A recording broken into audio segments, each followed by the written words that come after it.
Hello everyone, this is Izzy at Minerva. In today's video we're looking at how to create a draped top in our bodice drafting series. This is a really elegant top with some really interesting pattern drafting techniques. So the back is pretty simple, but the front has loads of really fun techniques. As ever with this series you're going to need your standard pattern drafting tools, which are listed next to me right now.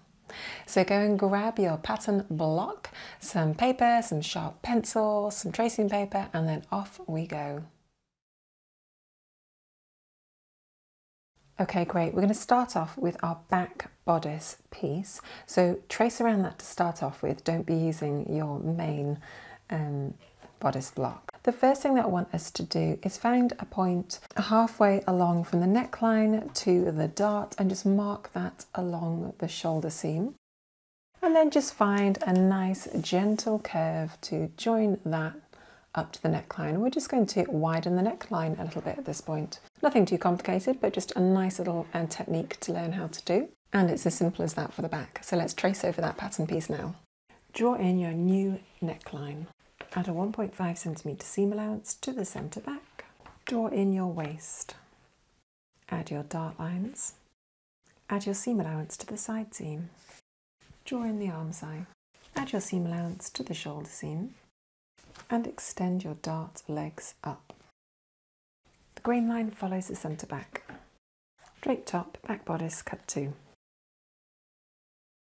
For your front pattern piece, I want you to trace over not only one side, but also the other side and stick them together like this to create one great big front bodice piece. To start off with, we are going to mark our drape points along here.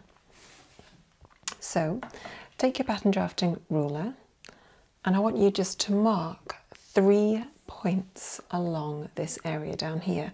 I'm going to mark them at 3 centimetres from the waist, 6 centimetres from the waist, and 9 centimetres from the waist. Those will be my drape lines. Draw in 3 drape lines. The top one needs to line up with the apex on this side. The second one should line up along the arm side. And the final one should just gently curve up to the side seam.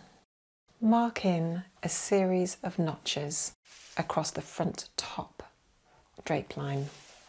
The next thing I want us to do is just to find the centre line of this dart on the left hand side, mark the centre point along the base and join that up with the apex.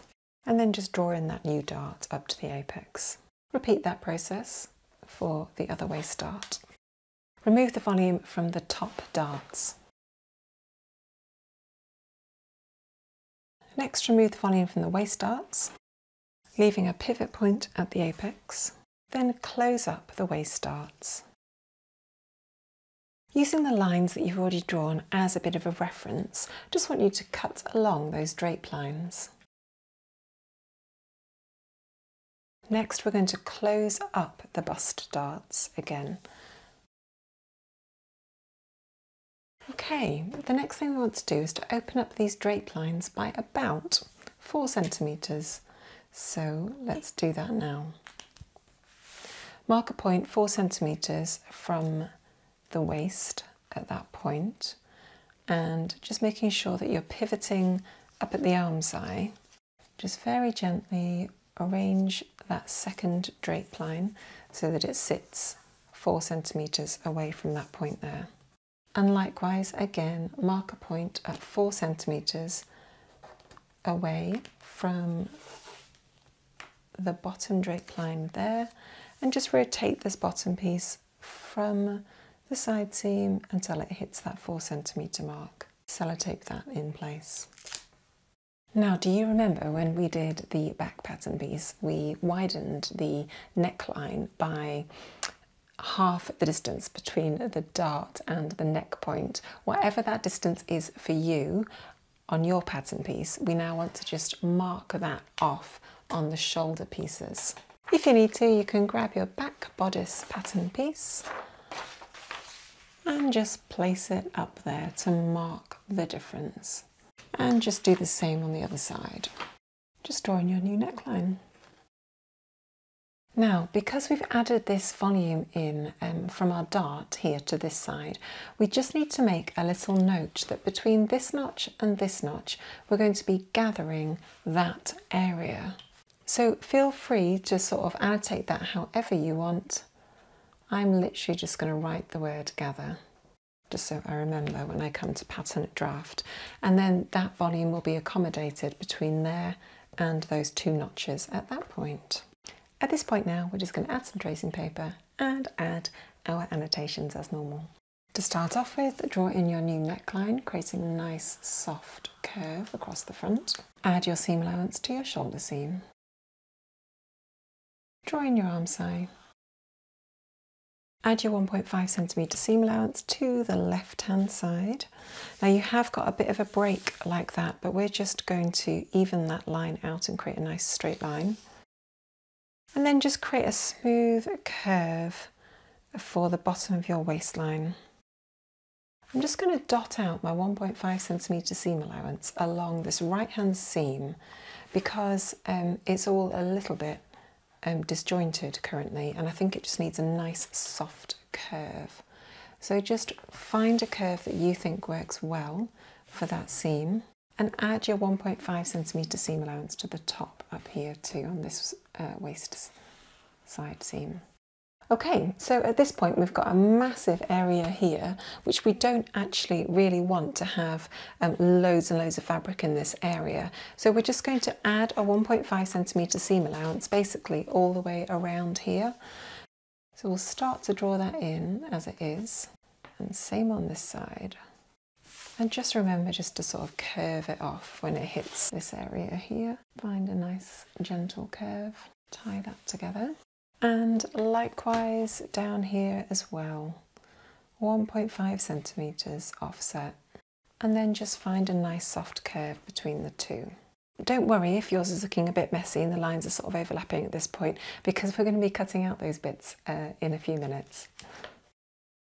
Annotate where your notches between your gathers are, here and here, and annotate that to say gathers. Add your other notches that correspond with those down here. On your pattern piece, you'll probably also find it helpful just to annotate where the apex is on the pattern piece. The final notches that we're going to add are the ones to the top and bottom of each of these, because that's where these bits are going to line up.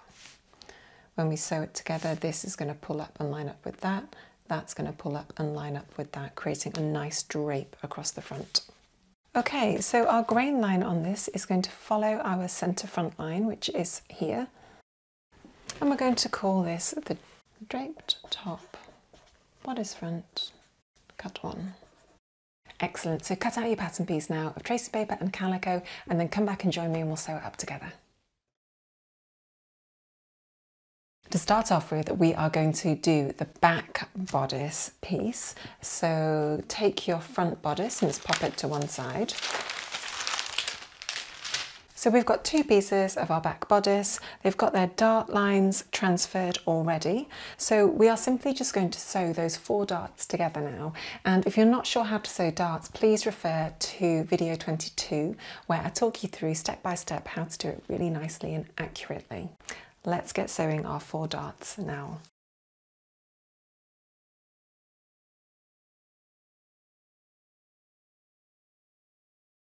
Lovely. Once you've sewn all your 4 darts together, you can then press them towards the side. Okay, so this is where the fun begins with our bodice front and how we sew that.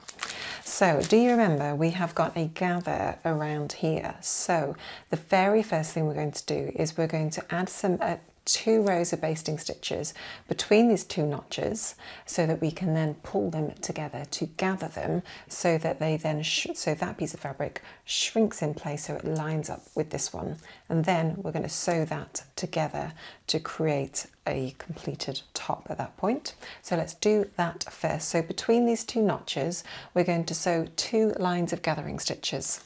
So change your stitch length on your sewing machine to a long stitch length. That's 4-5mm stitch length. Then we're going to sew a line of stitches from one notch to to the other. We're going to reinforce the stitches at one end only, and when we hit the other end we're going to leave a nice long line of thread so we can pull that later to gather our stitches together. Our first line of stitches should be about 5mm away from the raw edge. Once you've sewn one line, sew the next line 10mm from the raw edge, reinforcing the stitch line at the beginning. Okay, so you can see at one end here we've just reinforced the stitches significantly, and on the other end we've got our 2 loose strands of thread. On the other side we've also got 2 strands of thread as well. So on this side we're going to tie those into a knot together so that they're nice and uniform. There we go. Okay, and then we can just gently start to pull the top 2 threads so that they start to gather and create a gentle bit of gathering there. Beautiful. Now then, with right sides together, we're now going to try and sew, we're now going to sew that in place. So we've got our gathering stitches all ready to go. So the first thing we're going to do is we're just going to pin it at the side seam. That's one reference. The next pin is going to be the 2 notches which line up here and here. Pin that in place.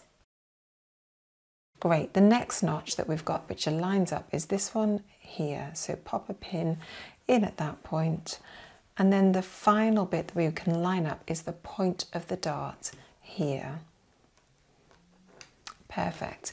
Now, whatever we've got in between here, we just want to pull the gathering stitches so that the fabric on the top has been gathered enough to accommodate the volume change, and it's lining up beautifully with what's underneath. Now, you may just want to tie off the gathering stitches just so they stay in place as you sew. Tie a knot as close as you can to the bottom, and then we're just going to sew using our 1.5cm seam allowance from one end all the way to the end. Brilliant. That's the first little bit done. So we've got that nicely gathered in place there now. That's looking good. We can press that down towards the waistline at that point. Now, if you remember when we drafted out this pattern piece, we had a series of folds we wanted to fit down this side here. So effectively we were adding 4cm of volume in there and also into here at this point. So what we're going to do is we're actually going to fold those up. So flip it over so you can see aesthetically how it's going to look. And I want you to fold one notch up to the other notch, and then just let the fabric sit down and fold back down again. Okay, and then the same for this one here. Fold that one up to here and just take that volume out. And then we're just going to baste that in place using a long stitch length of about 4 or 5mm long. Our basting stitches are just going to be within the 1.5cm seam allowance. Lovely, so there you have it. We're creating some really nice sort of draped aesthetic at that point. So we are now going to do what we always do, which is the right sides are facing up. We're then just going to sew the side seams together and the shoulder seams. So pin the side seams together and then the shoulder seams. And the same for the other side. Next, just sew those using a standard seam allowance. Brilliant. Press those seams open and then you're ready to go. So here we have it, our draped top. There's quite a few interesting little details in this, aren't there, which look really cool together. The first thing is obviously we've got a wider neckline, which is a really nice little detail, just to have drafted that out. But also the gathers and the kind of drape on one side just adds a really nice asymmetric feel to the garment, doesn't it? Now, obviously this is in calico fabric, so it's holding its shape really well. But if you were using, say, a viscose or something with a lot more drape, you would find that that would kind of fit your body a lot more smoothly. But this calico is brilliant just for showing you technique and what it actually looks like when it's constructed. Brilliant. So thank you so much for joining me today. I hope you've had loads of fun learning that new technique. The pattern pieces looked quite interesting, didn't they, as we started to draft them out, and I think that was quite fun to go through together. If you've got any comments, please do feel free to share those below the video. We always love to hear from you here at Minerva. So thank you for joining me today, and I will see you next time.